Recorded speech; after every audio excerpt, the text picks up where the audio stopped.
My name is Winn. I'm an Iron Speed Designer MVP, and today I'm going to take you through the first part of a series I'm going to do on Iron Speed Designer version 5.0. To begin with, what I want to start with is a brief overview of Iron Speed Designer as an application. We're just going to go through some very simple steps involved in locating a database and creating an application. My purpose in this demonstration is just to familiarize you with using Iron Speed Designer, locating your databases, and generating an application, and seeing how quickly we can come up to speed with a fully functional application that will allow us to start entering, saving, retrieving, and modifying our data. Let's go ahead and get started. To begin with, what we're going to find is one of the sample databases that's included with the Iron Speed Designer installation. We're going to select a new application, and this is going to open the application wizard. The application wizard is where every application within Iron Speed Designer is going to start. Using the application wizard, we can configure certain settings about our application that will persist through the life of our application. Now, at some point in time, you may desire to come in and change these settings within the application, and that's perfectly fine. This application wizard is available from one of the menus within Iron Speed Designer. As you can see, I have kind of a pre-populated path that I always use. I use a root, ASP.NET Sites, Iron Speed version, application name. I always use C# as my language of choice and the .NET Framework version 3. We have the option of using stored procedures, or we can use inline expanded connections with our database.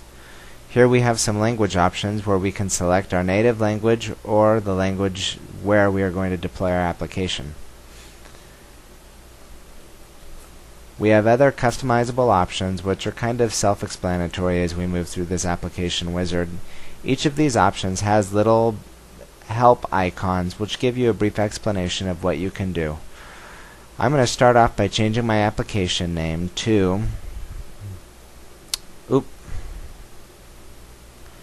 demo application, and you can see that Iron Speed intuitively updates our paths with the proper name, application namespace, and virtual directory name.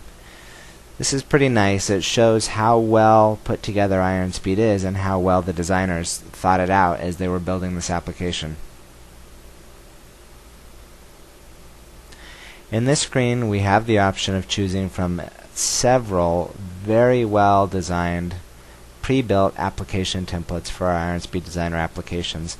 I should point out that out of the box, these are fully functional themes. They will work just great. What's neat is that the Iron Speed Designer interface actually gives us the ability to go in and customize these themes to make them more closely match the look and feel of our branded companies that we may be working for or doing consulting work for. We're going to scroll down to one of my favorite themes, Diablo. It's a simple theme, it's crisp, it's clean, it's probably one of my default favorite themes that I always choose to build an application with if given the choice.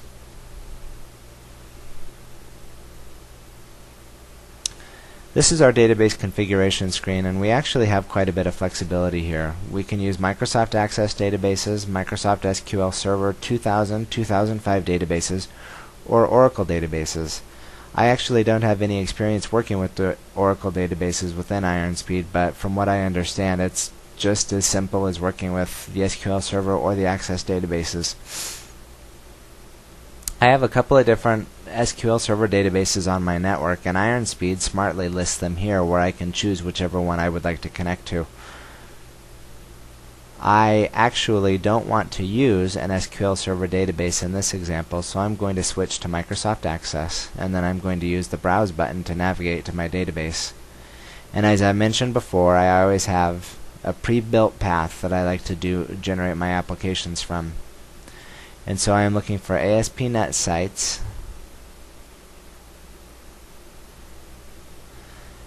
Iron Speed version 5.0.0, sample databases, and I am looking for the Winn database. We don't have any authentication scheme to open this database. We don't have any workgroup security. There's not really any need to test our connection. IronSpeed has located the Microsoft Access database, and it's pre-selected the tables listed within the database. Now we can, using the control key, select individual tables that we want to work with, or we can use the shift select and grab all the tables at once and any associated views. For now, I'm just going to grab everything. Let's go this first, and then we will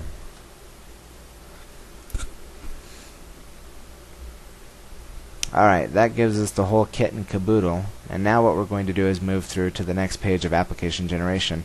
Here we just have a finalized screen where this is going to be the last phase of our application wizard. If we change our mind on something, we can always go back into any of these areas and make the changes before we finish.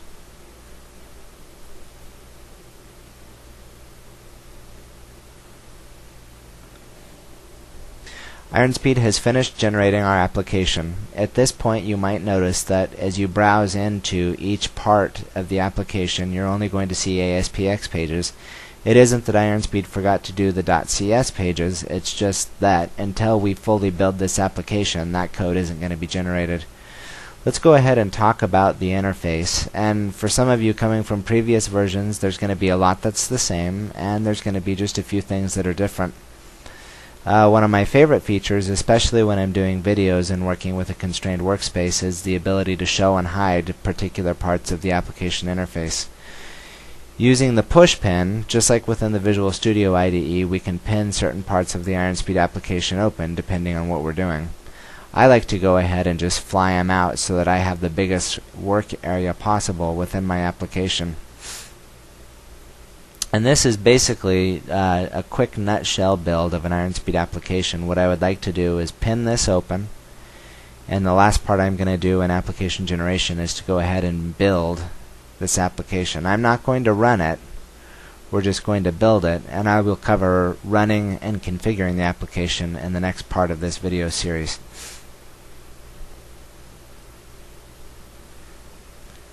Now that we've built our application, we can come back in here and see that IronSpeed has generated a fully functional application at this point.